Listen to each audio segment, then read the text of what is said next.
Thank you very much for this generous introduction. I was particularly flattered by the idea that somebody would think about taking a picture of me by flash. I will report this to my daughters, who will not believe it, or presumably think that the idea was they wanted to prevent a photo being taken to make fun of you dead. I'm generally very well treated in Bangalore by my guests at the National Law School. A very impressive institution, I must admit, after having now spent some time there, but also by the motor rickshaw drivers. When I went on Sunday out of my hotel and tried to have a little walk, I realized that I'm one of the most popular persons clearly in this city. People even got out of their motor rickshaws to offer me their services, and at the end they even offered them for free. So I wonder who in this room had that kind of treatment, so there must be something particularly special and nice about me, or this is also something I will report at home. I will try to take you through an issue I care a lot about, and even more what I have to say here, I'm interested in what you say. So I'm very much looking forward to the Q&A session. I will try to keep to the 45 minutes. My hosts were very worried that I'm going to be able to do that. But after all, I'm Swiss, so I have some kind of national honor to defend.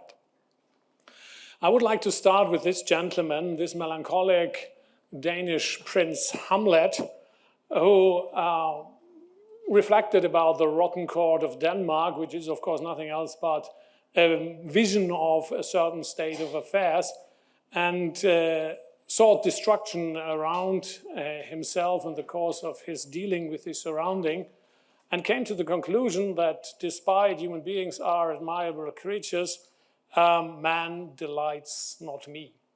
And if you look at the current situation of the world, you may come to the conclusion that that is more than just bile, that more than just some kind of fleeting mood of disorientated intellectual. We are facing unprecedented global challenges from economic problems to climate change and the increasingly vivid scourge of war. In addition to that, authoritarianisms around the world have consolidated themselves, and new victorious forms of authoritarianisms can be detected in various countries. And the perhaps most worrying part of the development is the self-destruction of democracy and human rights cultures, for which the storm on the Capitol continues to be a paradigm case. I think that this attack on human rights and democracy must be resisted because of two central reasons. First of all, the intrinsic value of democracy and human rights, because they protect, and I hope I make clear why, something very important about human beings. And secondly, at least in my view, authoritarianisms in whatever shape are not promising to solve the existential problems that humanity faces. There's lots of things are wrong with democracies, but it seems to me that they are the only form of organized political power, providing at least the possibility to some kind of rational solution of these unprecedented challenges. So my starting point is basically that the protection of human rights and democracies is as urgent as ever, but at the same time, the political, theoretical, philosophical base of human rights is in danger of eroding, and I want to illustrate this with a few remarks. There are, if you look around, both in the political but also in the academic, interestingly, debate, many forms of human rights revisionism or human rights skepticism, stemming from historical analysis, arguing that human rights are nothing but a contingent product of a certain period of time. There's a political critique that argues that human rights crowd out other concerns and are ineffective at best and perhaps even detrimental. People working in normative theory argue that human rights are without any sound normative justification. And moral psychology, cognitive and neuroscience has formulated a new and rather trenching critique. This new kid on the block of human rights critique basically argues that human rights are the expression of skewed human thinking. And the point is that this skewed human thinking is not the product of individual deficiencies, but because of the structure of our mind. So the idea is that there are cognitive processes that basically lead us necessarily astray if we are engaged in some kind of moral evaluation about certain topics, let's say the justice or injustice of certain actions. So cognitive processes of moral thinking lead us not to insights, but to false beliefs and delusions. And that may be something that can be compared to Descartes' specter of a malign, deceiving demon. Descartes, the famous French philosopher of the 17th century, who basically wondered whether it could be that there's a malign demon that created humanity in a way that we think something is true, which is in fact false. He thought that is impossible, but it's an uncanny vision. And to a certain degree, parts and very influential parts of modern psychology and cognitive science argue that that is exactly the case, that within us, within the very structures of our thinkings, there are mechanisms that basically generate false moral beliefs. So to a certain degree, the epistemological nightmare of early modernity is, according to these theories, the reality of our own cognitive nature. I would argue that these attacks on human rights are also undermining democracy, because it seems to me that the struggle against these new and old forms of authoritarianism need the human rights idea as a guiding purpose, without which the struggle against these ideas will be aimless and futile. So how to get a grip on the problem? One proposal that I find very important is to look at human rights from below. Let's take some examples. Here a picture from the democracy movement in Hong Kong, now crushed. People in Afghanistan, women in Afghanistan fought for basic rights of women. This is a picture from the very early time of Taliban rule.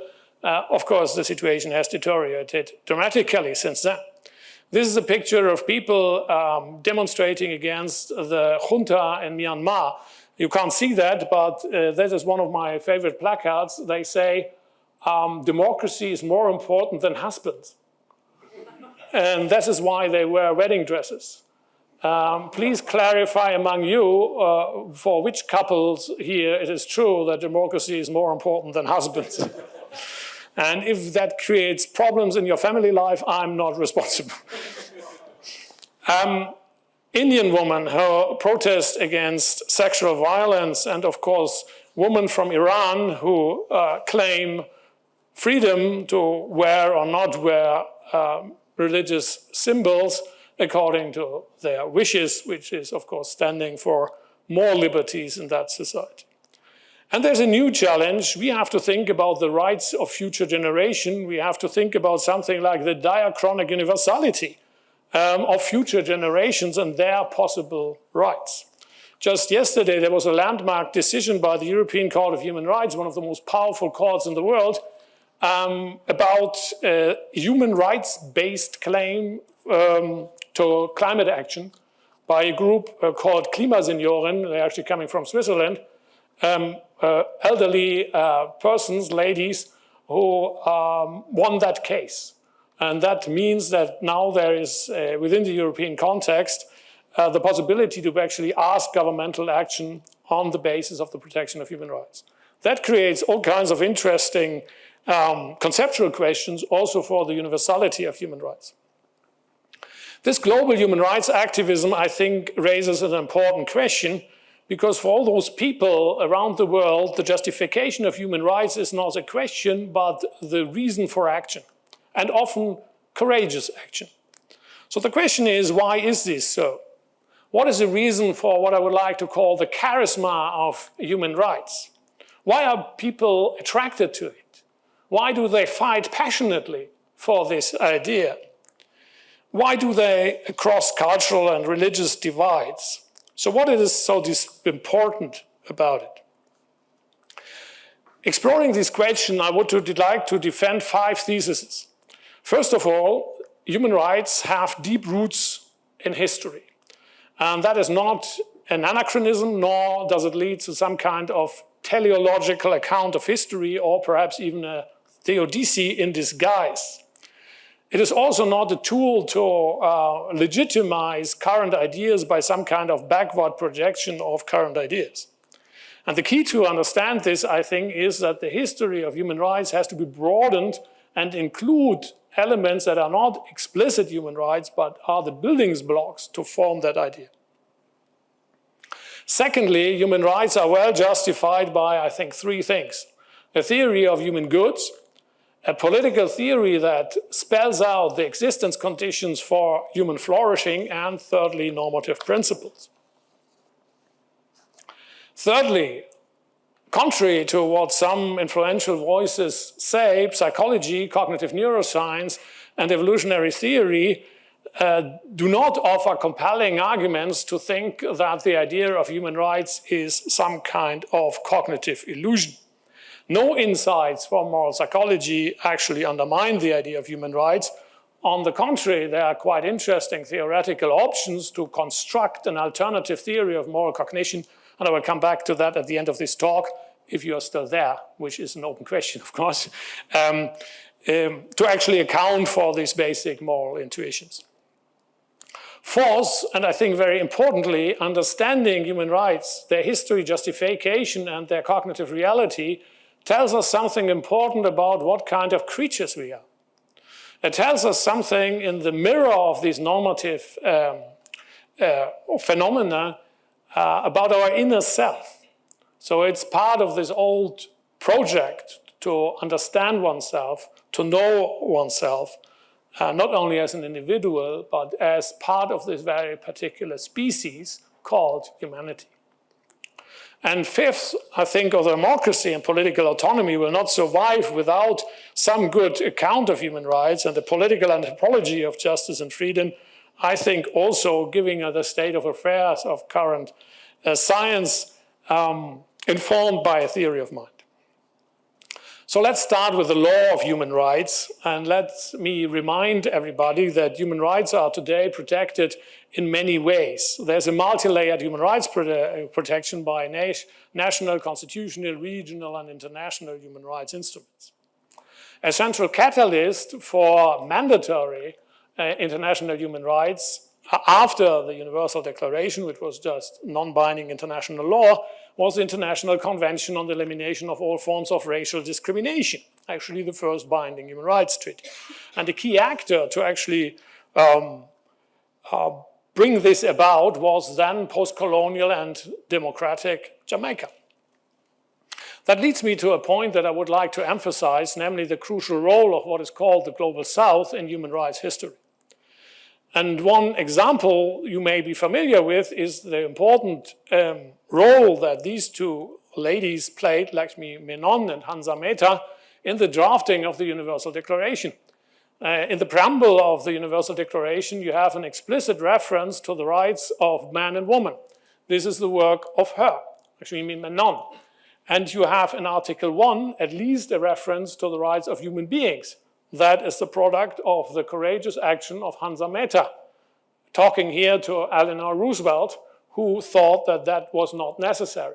So an important step for a progressive conceptualization of human rights at that time, at this crucial element, we owe to these persons.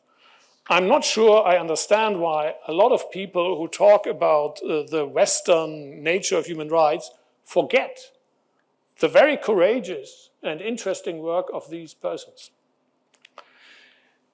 Not only that, but we should also not forget that the global powers, the hegemonic powers, did not only not promote human rights, but actually did quite a lot not to apply human rights to countries, in particular their colonies. And that I call colonial relativism.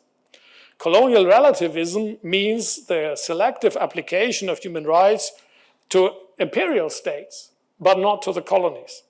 And that had quite concrete legal consequences in the so-called colonial application clauses. And they were discussed both in the UN Charter, the Universal Declaration, and the European Convention on Human Rights. They are included in one way or another in the UN Charter and in the European Convention on Human Rights. This has now been superseded in the European Convention, but for quite a while they were practically relevant. Not so in the Universal Declaration, because there the powers, the colonial powers, had less of a say and less of an interest. The background of this colonial relativism was, of course, a racist relativism, often very explicitly stated, arguing that people in the global south were not developed enough, had not enough sufficient capabilities to really need and enjoy human rights. Another thing that I think is part of the story of this colonial relativism is the brutal suppression of anti-colonial movements. In India, you will remember some of these events, but also in Vietnam, in Nigeria, in Malaya or Kenya, which is sort of increasingly remembered. Here, a more anecdotal picture of King Charles in Kenya, where, as you see, he acknowledged the abhorrent colonial violence of post-war British troops in Kenya, but stopping short from actually apologizing for that. So I think a realistic account of these post-war years show that universal human rights were an inspiration, demands, and a tool of decolonization, and not something else. In this context, we should also remember the tragic history of post-colonial dictatorships. I have here three examples: the Shah of Iran, Idi Amin from Uganda, and Pinochet of Chile. Both had the heads of very repressive political systems. Remembering that is, first of all, an antidote to global South romanticism, which I think we should avoid. It also indicates that it is a danger to dissociate the right of self-determination from the respect of human rights, because it shows you to what that may lead. They are also good examples, especially the Shah, who was one of the pioneers in that field, how you use relativism as an ideology of power by basically fending off critique internally and externally on the basis of some kind of cultural essence. We should also not forget the Western complicity with the human rights violation. You know that Western powers supported and even brought into power these two people, Iran and Pinochet. The official CIA history has recently published an acknowledgement that toppling the democratically elected predecessor of the Shah of Iran, Mossadegh, was a big fault and led to anti-democratic tendencies. So it's uncontroversial that this happened and that it was a big fault which led to many problems that we are, I think, still struggling with. And the background, I think, is something that I would call the trap of depoliticizing human rights. I would contend that what is important about the Shah of Iran, Idi Amin of Uganda, and Augusto Pinochet of Chile, and not that they are Iranian, Ugandan, and Chilean, but that they had a particular political vision of a pretty ruthless dictatorship. And to overlook this political point, I think, is a great fault, a fallacy, because human rights are a deeply political project, which we should not culturalize, but politicize. If we do that, I think we rediscover human beings and their critical reflective thinking as a potentially moving power of history, a moving power that is following a certain alternative ethical and political stance, alternative to these visions of these people. Also important in this context is, I think, to not overlook the reality of the life of indigenous people and avoid the whitewashing of history by paying attention to the victims of these atrocities, for example, these people. These are hereros. They are the survivors of the most probably first genocide of the 20th century in the technical legal sense, narrow technical legal sense. committed by the German colonial troops in Namibia, now Namibia, in 1904. The general staff of the German colonial troop wondered how they could subdue these freedom-loving, that's a quote from their report, these freedom-loving people, and the way to do it was to drive them into a desert and let them not go and basically starve and to death in that particular place. They escaped, but as you see, were captured later. My question is, what do we think about what is going on in these people? Do we think that they were just experiencing the physical harm of these acts?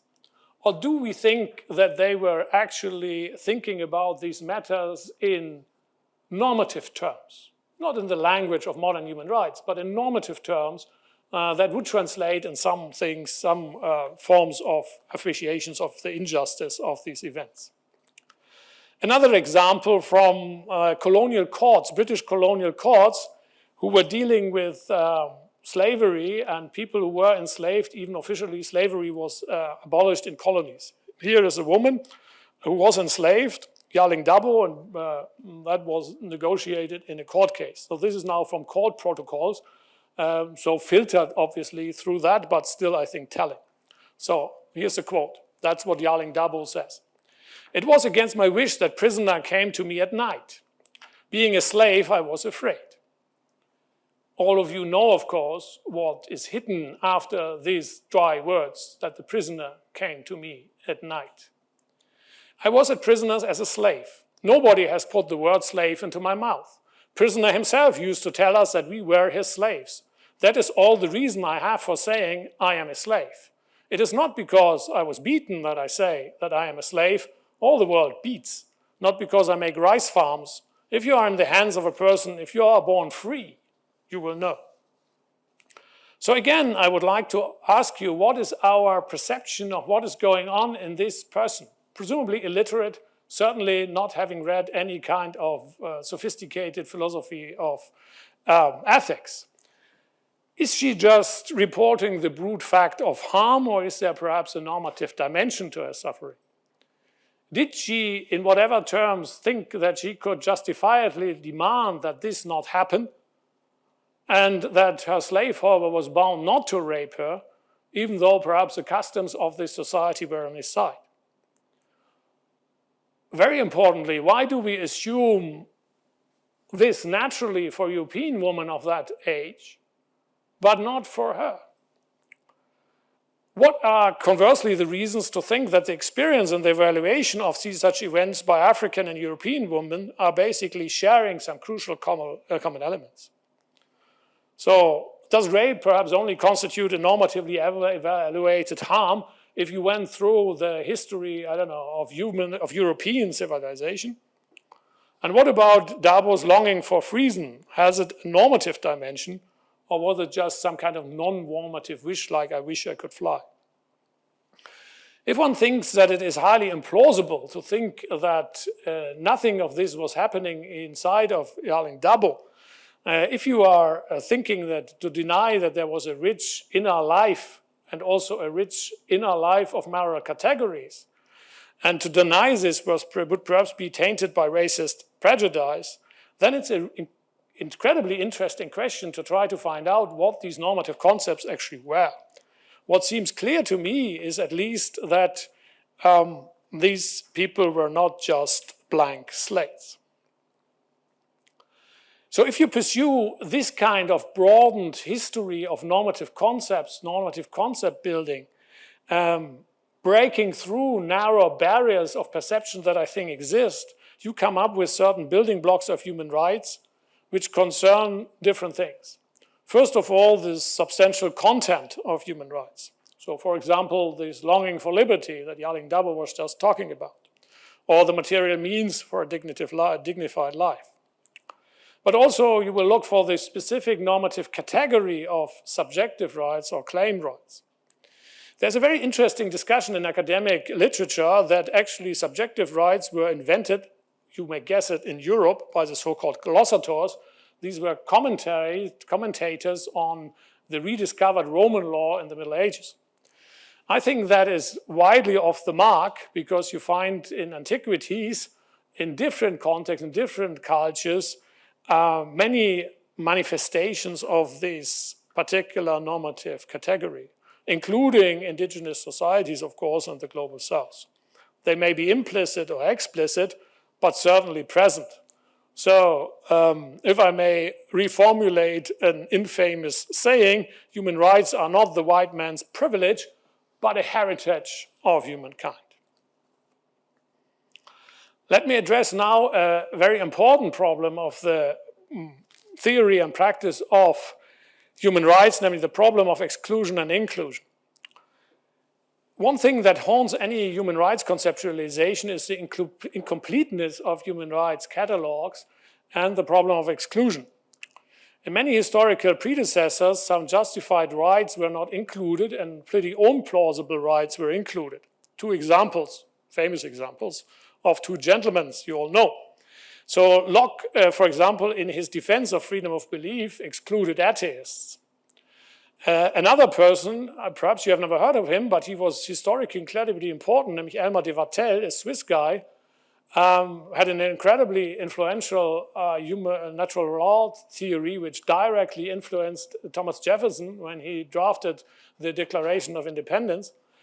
Came up with very interesting things, but the less than interesting right of people to abduct women in cases of necessity, of procreative necessity. So the history of rights is full of such ideas which are not particularly convincing.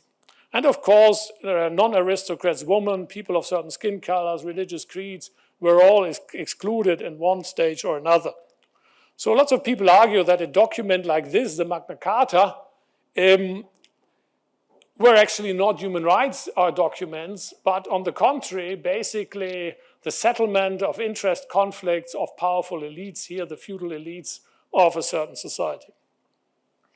That is true, but doesn't tell us the whole truth of it without these documents. We should remember in this context that we are still just debating this question. It's not settled. So we have an intense debate all over the place. How do we deal with prenatal life? Are there rights of embryos, fetuses, or no such rights? What about elderly people? I think across the globe there was, for me, very uncanny discussion whether perhaps older people have diminished rights in a pandemic and should be less protected because they will die anyway soon. What about rights of non-human animals? Some indigenous people have just declared whales to be juristic persons. Is that the way to go ahead? So the problem of inclusion and exclusion is far from settled. So therefore, we should also be careful to be too judgmental about the problems existing in the past. But the main point is something that I think one of the most influential human rights lawyers of the 20th century has formulated succinctly. He said, Herr Schlauterbach, the historic value of any single pronouncement affirming the rights of man against authority is not dependent upon the degree of its completeness. And the point is that establishing rights for a certain group may create a very subversive question. Namely, why do only they have these rights? Why are these not also rights for us? Why are these not rights for all? So, and that is, I think, the central lesson, and that these privileges of a few, often in the history of rights, spearhead the rights for all. So in my view, human rights have a very complex history, especially if you include phenomena that are not human rights, but other things like cultural manifestations and, of course, the implications of human struggles. And if you come to that conclusion, you will see that human rights have these deep roots, as I said at the beginning, not as bills of rights in cuneiform, but as claims of common moral understanding to some central existential goods like liberty, equality, respect, and then transform slowly into explicit human rights. So the building blocks of human rights are concrete moral judgment about justified claims, formulated first in abstract terms, objectified as to content, generalized over cases, universalized over persons, made explicit, and then finally, after a long process, something like the explicit concept of human rights is born after many centuries of difficult struggles and, of course, many centuries of backlash, the passionate pursuit of wild ideas, forgetfulness, and self-destructive thought and action of humanity. My next thesis concerns the justificatory theory of this complex phenomenon. And I think the first thing we need is a theory of core human goods. Human rights protect certain goods selectively, and therefore we need some kind of threshold condition. So it is, for example, very nice if somebody brings you chocolate cake to your office. But I'm sad to inform you that even Swiss law professors don't have a human right that chocolate cake is brought to their office, even though I do think they should have that right, but unfortunately we don't. So we need some kind of threshold condition, and therefore we need anthropological ideas. We have to identify what is so central that we want to protect it with these specific means of rights. So for example, if you're thinking about rights to education, you are implying that for women and girls to learn and to grow is as important for people of other genders and sexes. If you think about women's right to bodily integrity, you are clearly committed to the assumption that to humiliate or hurt a woman is as painful in Bangalore as in Zurich, Kreis 4. Kreis 4 is a very fancy area, and that is not where I live. That is where the cool people go, so that's you, but perhaps we see you once again in that area of Zurich. Secondly, liberty is very important, liberty and the taste for autonomy. This is so because of the instrumental value of freedom. Freedom helps you to achieve certain things that are important for you, not least to develop and pursue your life path according to your own standards. But it is also of intrinsic value, it seems to me. It seems to me a defendable proposition that we are a species which thrives under conditions of freedom and withers under conditions of suppression. Also, equality is important. We all know that hierarchies, inequalities have a great attraction. From the petty hierarchies of working life to the power struggles in political arenas, to the great historical attempts to create powerful empires. So there is the lure of power, but there's also the subversive spell of equality. There is something deeply attractive, I think, about human relations where equality counts, where we encounter each other with the respect of freedom, of equality. Social struggles are, I think, about many things, and not just about freedom and certain material goods, but also for something else, namely respect and recognition. And I think that is another important factor of such a political anthropology, namely to take account of this, I think, justified existential pride of human beings derived from our humanity. If that helps us to perhaps delineate central goods of human rights, the question is, what is the political point of human rights? Let me just say first two things what human rights are not. Human rights are not solving all political problems, nor were they meant to. So if one defends human rights, one doesn't say that we should not pay attention to all kinds of other things, and also with other means than human rights. That seems to me very obvious, but apparently needs to emphasize. They are also not handmaidens of power or, in particular, impediments to post-colonial world-making. Human rights limit power, that's their very point, and at least for me, the lesson from these various post-colonial dictatorships is that we can't afford to be naive about these dangers, and that there is no legitimate post-colonial world-making without the protection of these basic rights. Positively formulated, human rights are means of entrenchment, of ethical and legal entrenchment, of the protection of these goods that I delineated. As legal rights, they are specifically qualified, which creates all kinds of technical problems because, not the least, they should be justiciable. At the end, they empower human beings to be subjects of their own life, and that they can pursue their own personal pursuit, that they can pursue their own kind of personal vision of a meaningful life. Human rights are not some kind of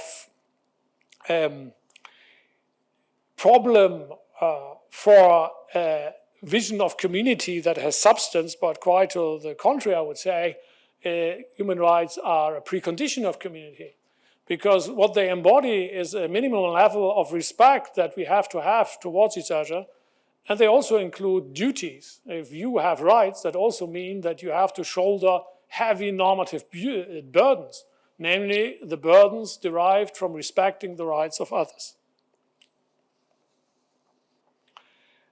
One lesson that, at least for me, is non-negotiable from the 20th century is the following.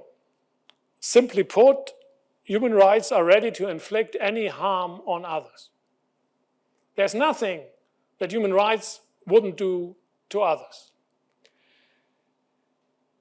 The great Russian author Wassily Grossman, who was one of the first who actually was with the Red Army liberating the concentration camps, wrote a treatise on that, The Hell of Treblinka, and here he said the following, I think, very important sentence.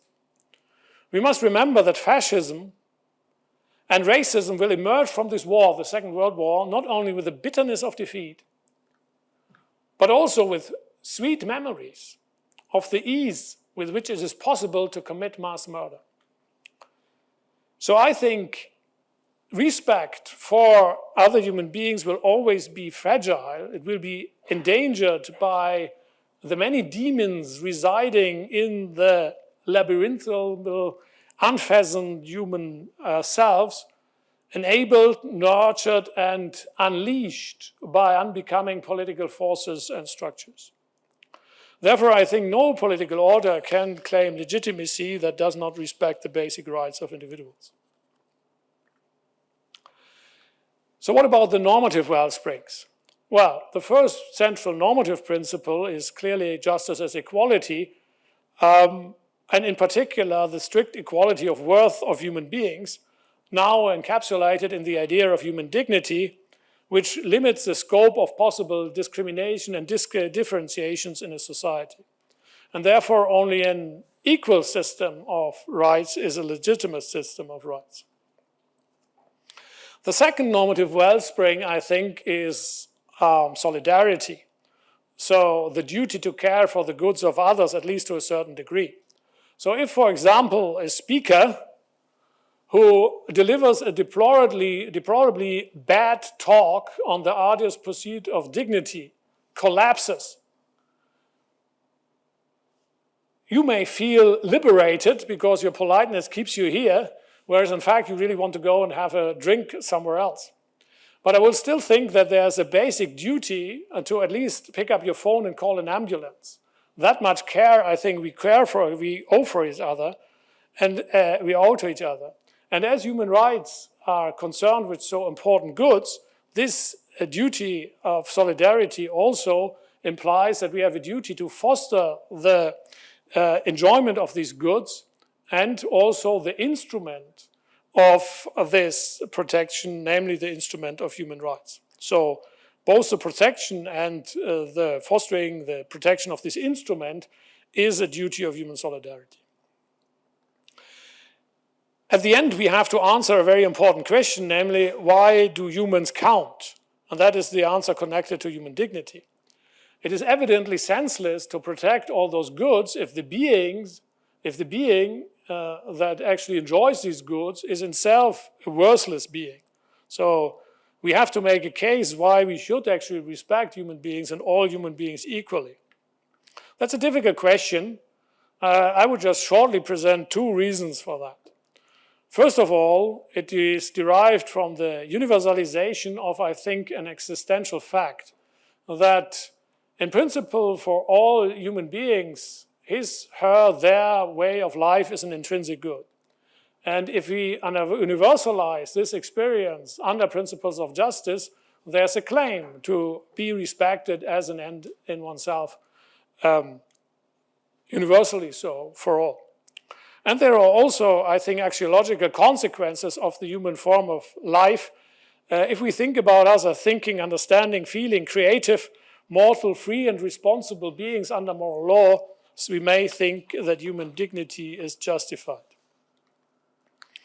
Just to illustrate this with works of art, here's a pensive bodhisattva from the National Museum of South Korea, which is, apart from that, it's a beautiful piece of art, something that perhaps tells us something about our nature as thinking beings, looking for enlightenment, looking for understanding, and as this is a smiling bodhisattva, which I love very much about it, it is a possible source of joy that this kind of life can provide to human beings.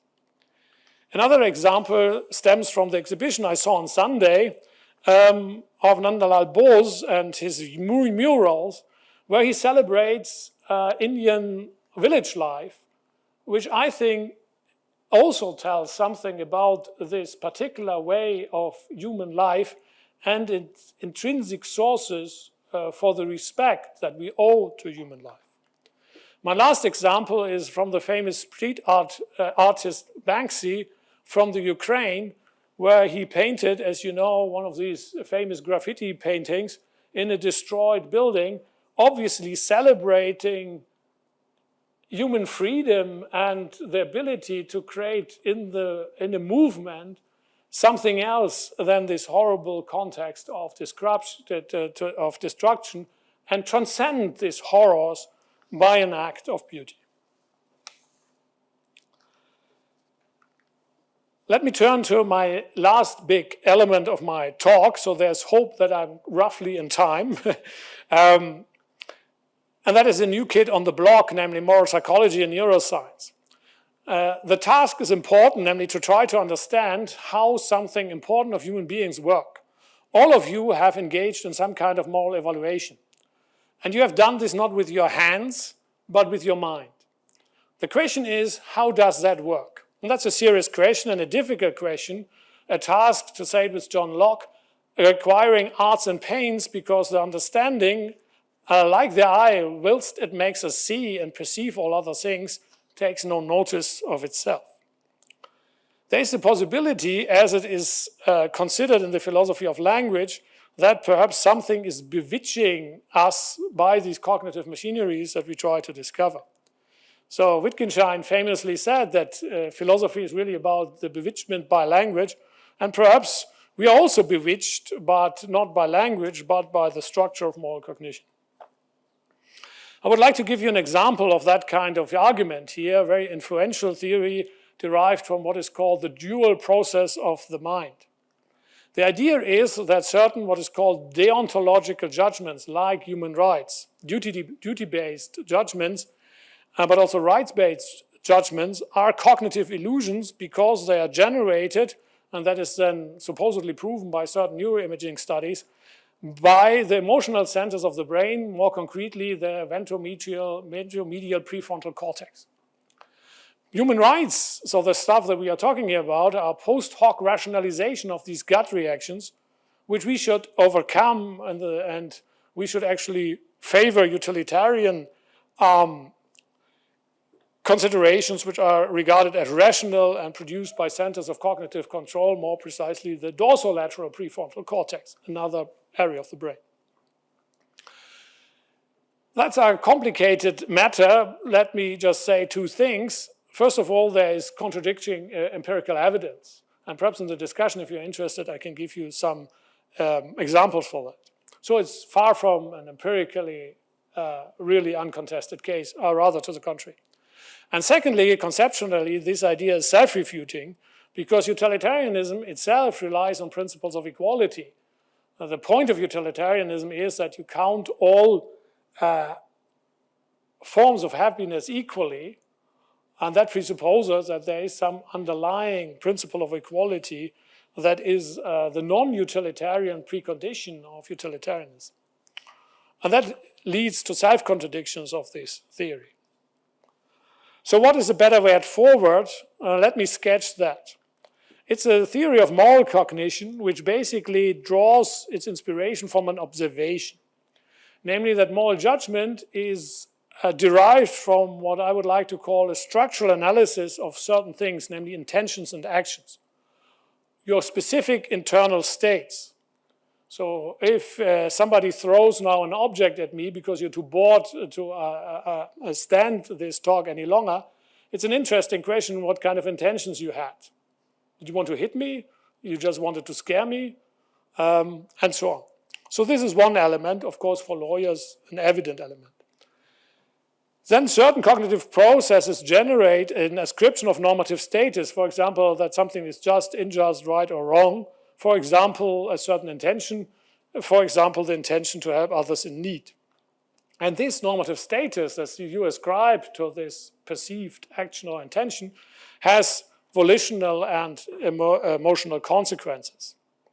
I give you an example about this obligation to help for others, which also might have these emotional consequences, for example, shame, after you valorized an intention or an action in a certain sense.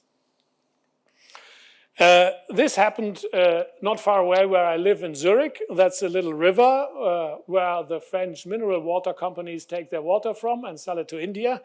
That was a joke. And the driver basically had a heart attack and drove into the Limmat that's the river. And you saw people jumped in and tried to get him out because the car was upside down. So if you're now evaluating what they were doing, you are engaged in what I just described. In the structural analysis, for example, of the intention of these agents. And you're also engaged in that analysis when you ask yourself, what am I obligated to do? It was winter, pretty cold. Am I supposed to jump in? Or am I not supposed in? And have I a moral obligation to do that? So we evaluate such actions and intentions according to certain categories. For example, are these agents, are these voluntary, volitionally controllable acts? So if somebody just falls into the Limmat, that is not a more moral act at all.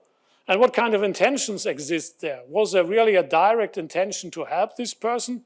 Or were there other intentions? For example, to have a nice picture in the social network and show up for your girlfriend, boyfriend, or something else, some other person you want to impress.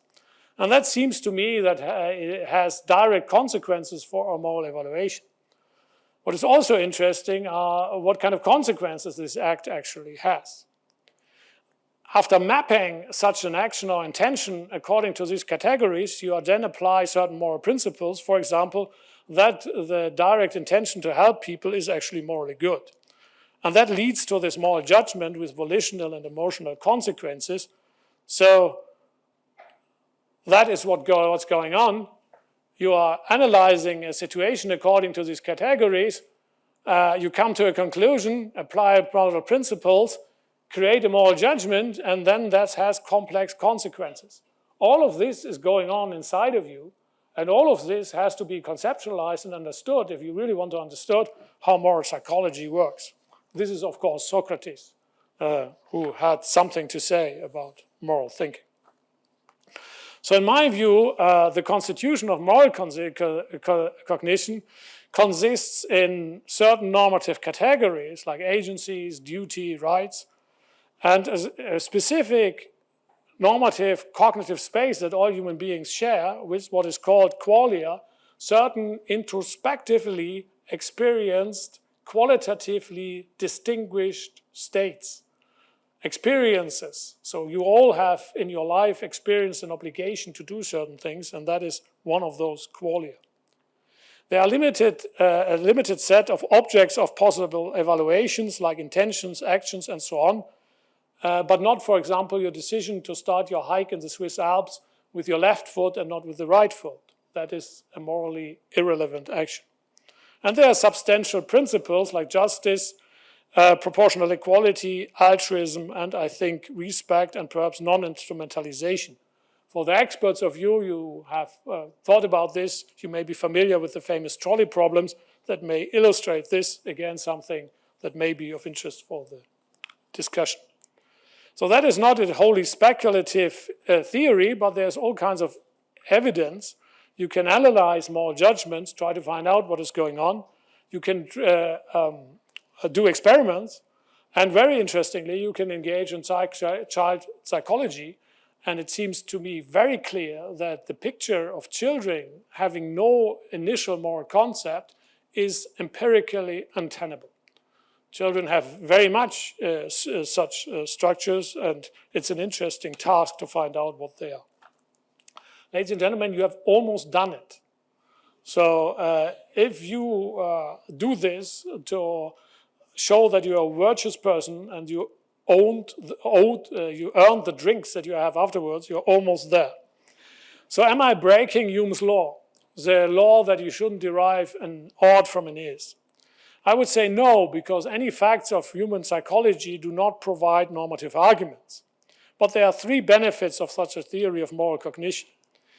A, it would be great to come up with an explanatory theory of one of the defining elements of our common humanity, and that is moral judgment and the law derived from that.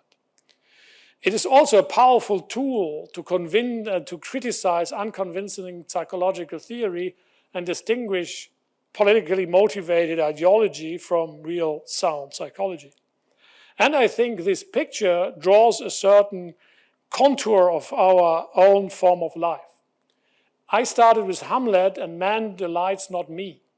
If I look in the news, that is the sentence that comes to my mind every day. Man delights not me. To draw a picture of human beings as autonomous, self-conscious, morally responsible, sentient and reasoning, and perhaps liberty-seeking beings with a yearning for justice, respect, and recognition reminds us that we can be something else. So I can present you only a mixed message, a short one. My proposal is that humans are terrible and remarkable, and that human rights are an attempt to prevent the terrible and to enable the remarkable. And to me, it is clear that progress of humanity can only be pursued in the normative boundaries of human rights, because human rights keep the door open to the better worlds that we may construct and may prevent the worst that very well may lay ahead of us. This is a picture by a famous painter, proverb, the blind leading the blind. My hope would be that it stays just the illustration of a proverb and not the summary of the history of this remarkable species, which led by blind people, being led by blind people, being blamed themselves into an abyss. If you expect more wisdoms, none are going to be presented. Thank you very much.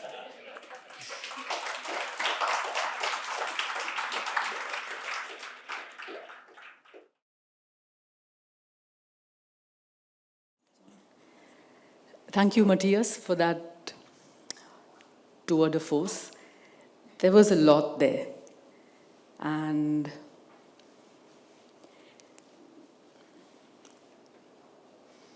I'm going to try and tell you what I heard you say and also raise a few questions. So one thing to do would be to hear from you a little bit more about the counter-argument that you are responding to, which is those, you said if there's more time, you'd speak about the VMPFC folks, and that that there could be some illustration. So what is the power of this criticism against which this pursuit of human dignity through democracy, or pursuit of dignity through human rights and democracy, is being asserted? So that is something I would like to know a little bit more about. So what is the main critique of human rights? There are many. You said, the rational choice theorist and the utilitarian are vying for space in terms of wanting to tell us how we should think about our policies instead of focusing on normative, airy-fairy things which is supposed to be the space from where something like human rights comes from. So that is the first thing that maybe, if there are some illustrations, it would be great to hear those during discussion. But a few other comments and questions that are related to some of those comments. So human rights and democracy, and the two things are really important to protect something about the human species. I heard you say that. So through the talk, there was an emphasis, on the one hand, on the notion of the well-being of human persons that cannot be pursued without something like rights and democracy. On the other hand, there was also the sound of the equal moral worth of all individuals as the site from where something like human rights assumes urgency. Right? So then it seems like a catch-all theory. It sounds like I want to capture flourishing and I want to capture questions of right. The good and the right are the bases for this understanding of human rights. So I may have got that wrong, and I wondered then whether there's one set of values that you think we might want to prioritize as moderns. So I'm going into another set of issues now. Human rights, you tell us, are something that the entire world can claim to have some access to. It's part of the intellectual heritage or the heritage of all humankind. I'm not sure how I can connect human rights with Plato or Socrates or Aristotle. It is, at least in the West, it is a modern idea, the notion of rights. So I wanted us to just nothing is lost by acknowledging the modernity of rights. I think we are not going to think of them as less important instruments for either approaching human well-being or doing things in the right way as they should, if we have to be morally upright creatures in the Kantian sense. So I'm trying to just ask then, what are the building blocks of a moral understanding of which something like human rights is crucially a part of? You said it's helpful to set aside post-colonial relativism. You mentioned colonial relativism, but the reluctance of some post-colonial leaders to talk about things like rights as though they belong to some other part of the world. And you mentioned the urgency and the need for us to think of building blocks without using terminologies that we might associate with either empire or ideologies or something else. But what would those building blocks be? Liberty and equality came out as friends of rights, right? But I was left again asking myself, do rights come after we think of human beings as creatures with liberty and equality? Or do they come first somewhere? So as I asked myself these questions, I was also listening to you and I kept hearing human rights. So I wondered, are human rights cousins of rights? So can we just think about rights separately? Would something be lost? Why are we talking about human rights? Which then brings me back to something you said about the speciesness of human beings and the possibility for cognition and the possibility for moral judgment, which makes us different from rivers and mountains, which are now beginning to be seen as agents that can also be given rights.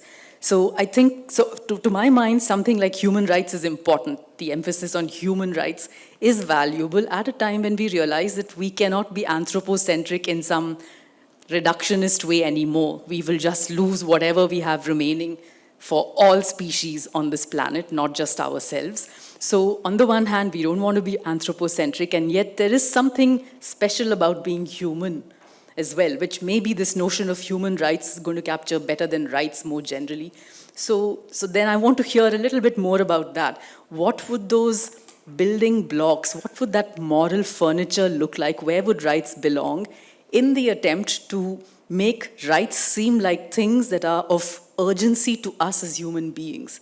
Something would be lost, yes, against that VMPFC group as well, but not only them. So a little bit more about what's so special about human rights, even at a time when we don't want to be super humanist in our orientation. We are ready to come down and live with others as well. So these were some questions that came up as I was listening to that. Really, there was there was a lot there, and I'm not going to be able to do justice. I haven't read your book as yet, but I am going to look at portions of it. I'm sufficiently... You have to read the whole thing. I will. And then you have to come again, and then we'll all have another discussion. Otherwise, the book's you online. don't get the amount of Swiss chocolate. Oh, okay. You should get. So those were some thoughts. So if you'd like to take some time to just explain some of those counter-argument positions to which this book is speaking, that would help first. Then some of the things that I mentioned, if you'd like to address them, and then we'll open it up as well, because we have around 25 minutes. That's a fair bit of time. So we can take questions. Yeah, it would be my pleasure. I try to be short, even though you ask actually very complex and interesting and important questions. That I'm not going to do justice, I suppose. Let's first clarify that I don't think your rights are catch-all concepts, and especially not human rights are catch-all. They are very specific normative instruments with a very specific function, namely to protect certain well-defined essential goods that should be in a particular way entrenched legally and potentially also morally. They create a framework in which all kinds of different political projects can be pursued.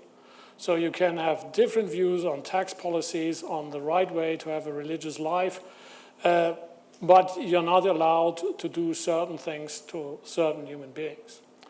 And that may be not ambitious enough for you, but it is ambitious enough for me, because I think if we would guarantee that, we already would make a big step forward in many ways.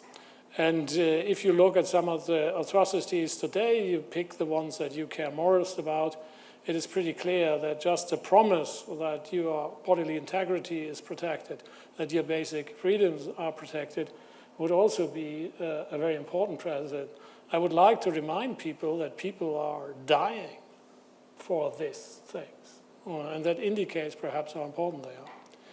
But that is important, and I'm thankful that you said that. It's not about anything, it's about that function, and that I think is a very important function. About this subjective rights and modernity, one of the points of what I'm trying to do is basically to break up certain, I think, two simple assumptions about the history of normative phenomena.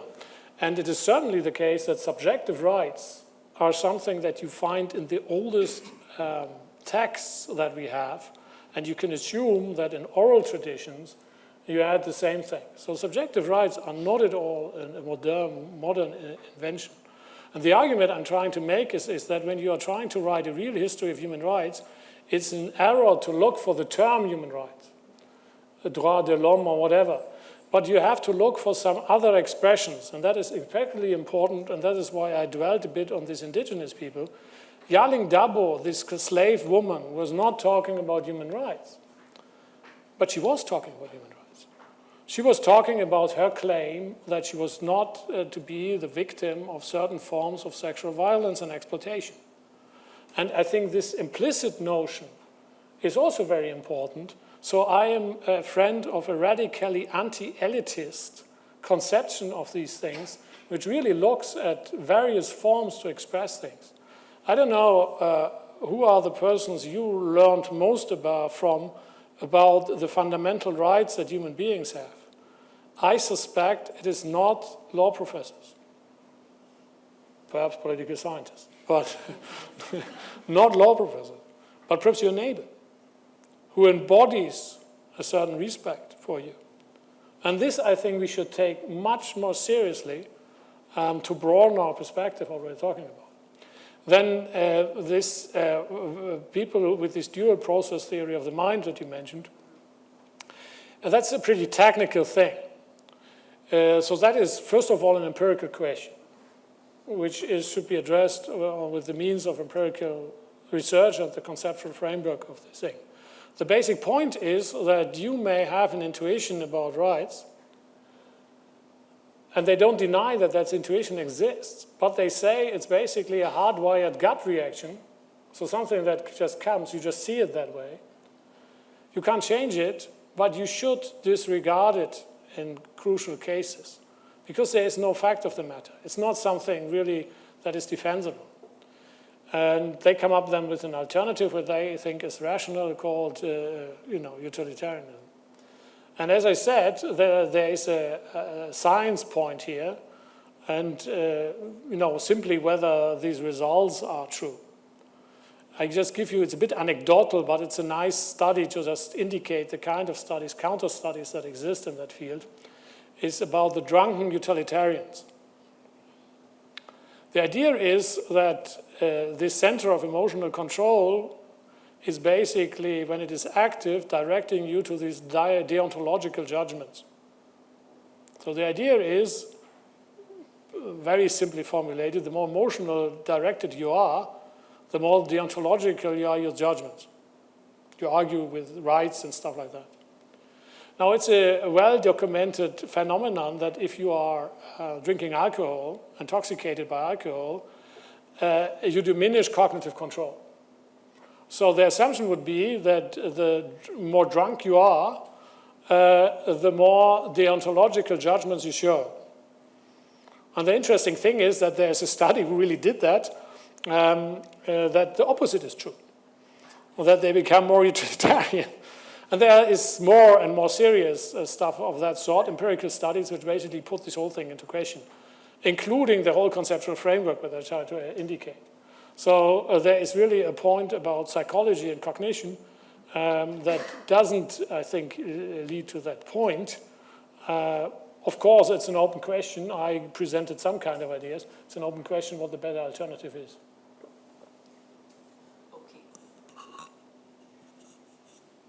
I think one thing about extending, that is really leads to this one thing that I also mentioned, the problem of inclusion and exclusion. And to say that some entity has a right is only the first step to say something about what the concrete content of these rights are. Mm-hmm. To give you an example, the Swiss federal constitution is a very special constitution in many ways. And one of the interesting things is that it is one of the only constitutions in the world which talks about the dignity of creatures. There's also a norm that refers to the dignity of human beings, but there's also this one, and I had the honor to serve in the National Ethics Committee, which was dealing with these matters for quite a while, trying to apply that. But to say that there is perhaps something, whether that's a good term or not is another question, but there is intrinsic value in the creation beyond humans, which I totally agree with, whether you call that dignity is another question, doesn't mean that you already have the answers how you solve concrete examples, concrete problems, when you can't perhaps connect both. I think we all agree that it was a good idea to exterminate as far as possible the coronavirus, which is also part of the creation. So we must have some kind of theory why human beings, for example, count. And I do, and I'm happy to admit I'm a card-carrying humanist. Mm-hmm. I think humans count. Mm-hmm. And I think our problem is not superhumanism, but quite to the contrary, contempt. Profound, politically expressed contempt for the dignity of human beings. Thank you. I have a few things to say to continue this conversation, but maybe I can come back in a bit after collecting a few questions from the audience here. So, may I say one thing? I have a last slide to the technicians where you see the QR code of this book. The Swiss National Science Foundation is very generous to basically subsidize certain books so they can be published open access. In case anything of what I'm saying here, just as an illustration how stupid things can be said and written, you can download it for free. I have on my last slide, and perhaps you can just project it, the QR code where you are led to this webpage. Perhaps we can put it on the back in case anybody wants to look at it. If you don't, I fully understand. So I saw this gentleman in the first row first. And we encourage questions to be questions and crisp and brief, please. Thank you. Professor, thanks for the wonderful talk. I think you made the point that human rights originate in human nature. And not necessarily in culture, and therefore they're universal. At the same time, the idea of universal human rights seems to be fairly recent, going back to the UNHR. Are you familiar with the historic trajectory of universalization of human rights in any culture, in history? Specifically because there's something I read that, has been bothering me for a while. Yuval Noah Harari in *Sapiens* makes the claim that universal human rights derive from Christianity, from the idea of all humans being children of God and equal in the eyes of God. And that's where the idea of universality of human rights comes from. Now, he makes a lot of sweeping claims in the book that are questionable, but is this one of them? And how would this work then for societies that that are not based on Christianity, that have had long trajectories that are not based on Christian theology? Thanks. Well, can I just answer? I think that's blatantly historically wrong. The idea of the image of God is from Judaism, obviously, and then transferred into Christianity, but that doesn't change the argument. But I think that idea expresses something that you find in other contexts as well. And it expresses an idea that you can develop independently of a certain Christian framing of it. And I think if you look at all those sources that I was depicting, it is quite clear that there are different sources of this idea. So I would say this particular tradition and this particular imagery of being the image of God is a way to think about that, but it's only one way to express the same idea with its particular language. And the basic idea is there something interesting and special, intrinsically important about human beings? To give you one example of a very sophisticated and famous expression is the first Stasimon of the Antigone by Sophocles. That is one of those chants by the choir, one of the most famous and beautiful pieces ever written in literature, in about 450 or something before the Common Era, so way before the conception of Christianity. And that says, Polata dina, much is magnificent, but the most magnificent are human beings. And then the chorus depicts why, and actually pretty sophisticated argument, why there is something special about human beings, and also, for my purpose, very importantly, comes to the conclusion that this greatness is always endangered if human beings lose their normative orientation. So that's a different way, I would personally say even a more powerful way, to express the same idea. So I think there is a strange idea to identify such things with certain expressions of it, which I think are just, historically speaking, untenable. And if you think about my argument, which I'm very passionate about, that you don't need a religious doctrine to come up with some kind of existential pride, but that you can just come up with it by your human experience, my argument even gains more strength. Thanks. The gentleman on your left actually was next. Yeah. Yes. And then yourself there, right? Yeah. Anybody else? Just so I have a sense of the... There, yeah. There, and then. Please go ahead. Yeah, Hannah Arendt pointed out that rights, however well defined, remain abstract without a spatial entity to enforce them. And that entity is usually the nation state. And the absence of a supportive space impacts more than the plight of the refugee that Arendt pointed out. It also impacts the hierarchy of scales within a large and complex country like India.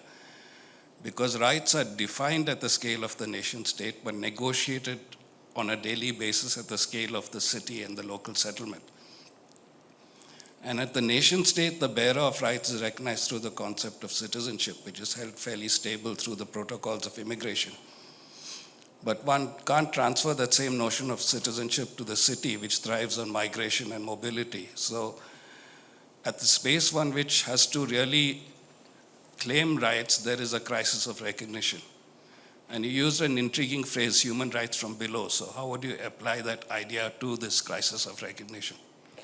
Well, let me just say first one thing to Hannah Arendt and her aporia of human rights you were referring to. And Arendt, a famous American philosopher of German origin, fled as a Jew 1933 to the US, wrote about this in the origins of totalitarianism. And I have quite a bit in the book about it if you're interested in it. And I just say this because the point is important. Hannah Arendt was basically reporting an experience, and she, I think, totally rightly said that the moment when everything was dependent on humanity's respect for the naked humanity of human beings, stripped of all other things, there was no respect for the naked humanity of human beings. It is the tragedy of the stateless people. I think we should never forget these sentences. But she considered, when she thought about the rights of the right to have rights, she considered the possibility that humanity could guarantee, not only nation states, could guarantee human rights. She said that may be possible, but that's not realistic. That was, however, in 1950 when she wrote that, even before. If you just look at the practice of human rights, fragile and incomplete and imperfect as it clearly is, basically lots of constitutional rights are protected not only for citizens, but also for non-citizens. So if you go to Switzerland or any actually country in the context of the European legal system, for example, but also elsewhere, inter-American court and so on, you are protected against certain rights violation even if you're not a citizen. And that is something that Hannah Arendt just didn't experience. And that is perhaps something that we learn from her, that we should do it. So protection of rights is not today, just as a matter of fact, necessarily connected to citizenship. I think your question, which I think is a very important one, is how do we make rights work? And not only on the abstract level, but on these different levels that exist. And I'm pretty sure that, of course, Switzerland is a very important country, but in comparison to India, a little bit smaller. So we have less problems of that sort. But structurally, I think the problem is something that you find in many legal systems. And I think, in theory, that is a problem of institutional enforcement, if I understand your question correctly, that you can have on different levels. So the rights that are guaranteed by the federation can technically also be binding for lower instances. You can supplement them, that is also the case in some federal systems, by rights on a lower level, which are also binding.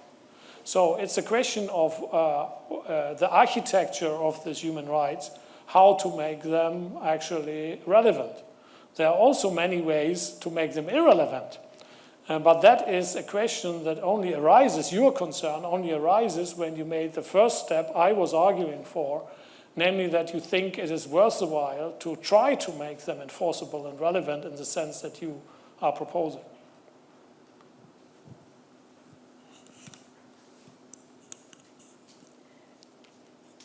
Just keep an eye on the time, yeah. So I'll request the the next two questioners to ask together. Okay, we have about 7 minutes left, so I'll request Arvind also to raise the question now, and then we'll take some responses. 3 questions together. I'm very happy. I mean, I go for a dinner with the organizers here, but I'm pretty sure we could wait a bit, and I prefer questions. If you want to spend some more time with me, I would be enchanted. Hello. My question is actually from something you said at the start of your talk. The world over, we see that governments are threatening to become almost totalitarian or authoritarian. Do you think that it is because democracy has, as a way of governance or as a way of being, failed us in some way? Or is it because, it's part, the spiritual cycle of, the cycle of life, a circle of life, what goes up comes down, and part human psyche where people always think the grass is greener on the other side, in case of democracy. So do you think, what do you think about that? And my second question is, you were talking about the gut feeling and how people tend to go for the gut feeling instead of, something that might preserve human rights. How would you teach somebody to overlook that feeling and sort of maybe respect the rights that they would want for themselves and be able to give it to somebody else? Thanks. So can we just take another 2 questions together, because we are running. Very good question. Hi, thank you. So my thoughts are a little scattered, but I'll try to keep them as short as I really can. Contextualizing where I'm coming from, I work in inclusive education field. So human rights, I've been looking at it from that perspective. When you started the talk with this discussion that the crisis that we are seeing today is unprecedented, but I'm not saying that history functions in a circular manner, of course, but at some point I also is it not possible at each age we are seeing things that are happening at an unprecedented level, and then those become the building blocks to whatever discussion, whether intellectually or socially, we are having. Also coming from a younger section of the population and looking forward to what is going to happen to the future generation, what is happening right now. I am also interested in seeing how we have gone from talking about building blocks to writing history of human rights. We're looking at it from retrospective perspective, in retrospection. However, which examples are being used and which examples are not being used, considering what is happening in the world right now at national and international level. And I feel that how can one look at it from how do we now go from writing a history of it to bringing this thing into practice of what is happening? Because in retrospection, we can talk about Hannah Arendt and what she talks about violence, or generally there's so much, when you talk about human rights, we talk about violence also, that is very much prevalent. So, just the path of we have theoretical discussions, but if you're talking about practice, there's also absence of a lot of examples that can be brought in, and that should, that will only, improve the discussion. Okay, so I will ask for the mic to go to Arvind behind you, please. Thanks, Matthias, for a a tough question comes. very powerful presentation and many thoughts. A couple of questions. One is the mind and human rights question. How do we see the question of emotion and human rights? And I ask this because, again, going back to one of our preeminent human rights theorists, Bal Gopal, his viewpoint is, going back to the Yeats's poem, since you quoted a lot of literature, the best lack all conviction, the worst are full of passionate intensity. We know that human rights is the right thing to do. We know that human beings are both terrible and great at the same time. But the great difficulty of cultivating the greatness in man, how do you cultivate, in a sense, the sense of constitutional morality? And that's a very challenging thing. Why is love so difficult to cultivate? Why is hate so easy to cultivate? Hate so difficult. Love so difficult to cultivate and hate so easy to grow. Maybe a little bit of reflection on that emotion question, linking also maybe to Martha Nussbaum and the idea of political emotion. Her point is somewhere we haven't got we haven't been able to cultivate political emotion. Going back to the Constitution, the language of the Constitution is there. How does it become a more emotionally, more deeply held feeling or thought? That, of course, is a link back to certain history underlying the struggle. So how do you link up history, emotion, feeling, good, love? These are the, I think, challenging questions for me. One. The second thing is I agree with human rights. I'm a sympathizer in your camp. I'm really in your camp. But the question I have is, do you think human rights is necessary but not sufficient? The getting to the question, again, the Piketty kind of an analysis, and the idea of inequality as being a fundamental challenge you face. And is human rights really a language which can deal with inequality? Or do you need other concepts, fiscal justice, fiscal injustice, structure, even change which might be even going beyond the question of reform to revolution? Is there something you think on those lines about looking at the question of inequality? The human rights and the question of human rights from below, very important point again.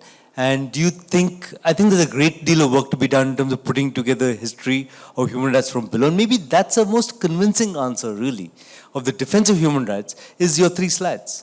The fact that you go to each country, you'll find a history of human rights underlying there. I'll stop there, Rinko. I know you're looking at me. Oh no, I was actually trying to keep track of all the questions in case Matthias forgets any. I was revising in my head. So, Matthias. Thank you very much for these questions, which were partly related to each other. And the speaker produced a very interesting report about the dignity of human scavengers in India, which is, I recommend for your attention if you haven't looked at it yet, which is something which is, and I've explored this example actually on Friday on another talk, is something which is illustrating what I said in our conversation before, that you can discover your dignity even in such situations without Christianity or other help, I think, in my world you can do. Your question about why do democracies get in trouble, that's a question that I am asking myself constantly. And lots of people ask themselves this constantly. I'm not attracted by cyclical interpretations of the universe, and I'm not qualified for that. So I would rather look at, certain elements of social psychology that perhaps work here and that we have well identified. That, the simplification of life by these populist politicians may be an important factor. They present you just a world that is devoid of the complexities that this world really has and that we have to account for, and where regularly there are no easy solutions. They regularly cater to some kind of attempt to make you feel superior as member of a group. So they try to satisfy the strangely intense feeling of human beings to be superior to other people, if it's nation, religion, or whatever category it may be. This strange desire, perhaps also, to indulge resentment. It's one of the most uncanny bits in it, that there is an attraction in cultivating resentment. I think these are all factors that play a role in this context. And the question is, how do you find a counter-argument? How do you educate? And that was a question that came in different contexts here. That's an old question that people ask since thousands of years, actually, who thought about moral questions. Well, I think my answer is twofold. It's something like a critique of human aspirations. We have to negotiate and rethink our way of living. What do we find important about our human life? What is central? And, for example, what role does political autonomy play for our own vision of a useful life? I invite regularly myself, but also other people, to apply the deathbed test. So in the last moment of your life, what will decide your evaluation of your own course of life? Is it your car? The size of your flat? Or is it perhaps your existence as an autonomous, self-determining being who has done her bit in living a life that is perhaps truly human?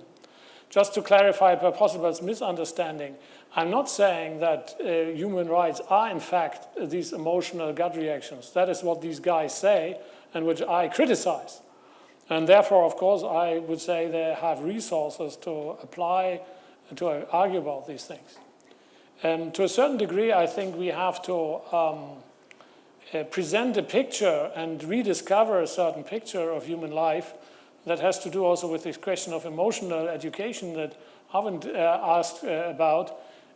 We have to pay a picture of human life that perhaps makes it tangible and convincing that there is actually something special about human beings. And without romanticism, without, mawkish stories about how beautiful human beings are.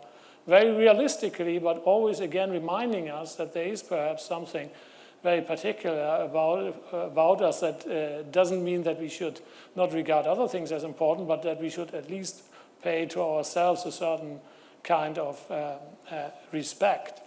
And I would emphatically think that we have to also rediscover a sense of really the unity of humanity. I'm moving differently than you do. My eating habits are different than yours. Lots of things are different between me and you, or each of you, every individual. That is obvious, and there is a certain fascination just to talk about the differences, the cultural differences, and so on. But I think it's urgently necessary that we rediscover our common human interests and properties, because we face problems that we can only solve as humanity, not as some group as part of it. And I think there are reasons to do that. It is not human rights which is the only aim. It's not, as I said before, it's not catch for all. And of course there are questions of social justice. I mean, there was a landmark judgment now for climate protection based on human rights by the European Court of Human Rights. But the problem of climate change will not be solved by court decisions.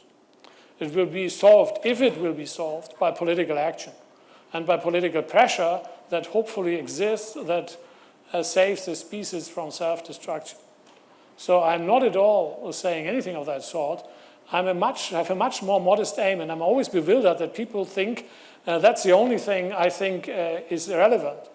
It is one thing that is relevant, but an important thing, and I just happen to be interested in that bit. I'm also interested in other things, but I'm not saying something about that. Future problems, that is what you said. Well, if you are going down the road a bit with my arguments, you have argumentative tools, for example, to conceptualize the rights of future generations. You have also tools to conceptualize new rights. An interesting discussion in international human rights law is, for example, very technical, is whether you have a human rights to a last instance human decision maker. Because lots of algorithms take decisions, and the question is there a human rights that somewhere in the process a human person decides about this particular case?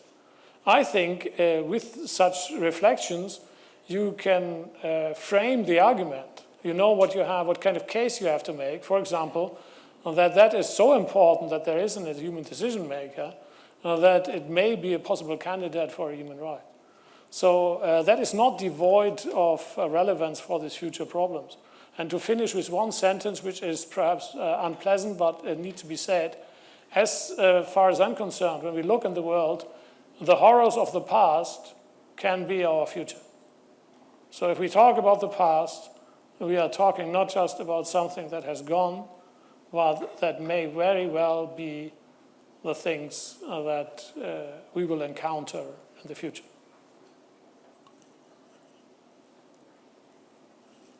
That's a bit of a sobering reflection, but thank you very much for that. Thank you. Thank you all. Do you want to have the very last word? Matthias, do you want to say something to finish what you were thinking? Well, I'm admiring you that you came here to listen to this obscure guy, and it was a wonderful evening for me. Don't tell me how the evening was for you, because then I'm frustrated, but I enjoyed it very much, and I'm deeply thankful that you took the time to listen to what I said and share some thought with me. Thank you very much. Thank you all. Thanks, Matthias. Thank you. Thanks on to the behalf BIC. of the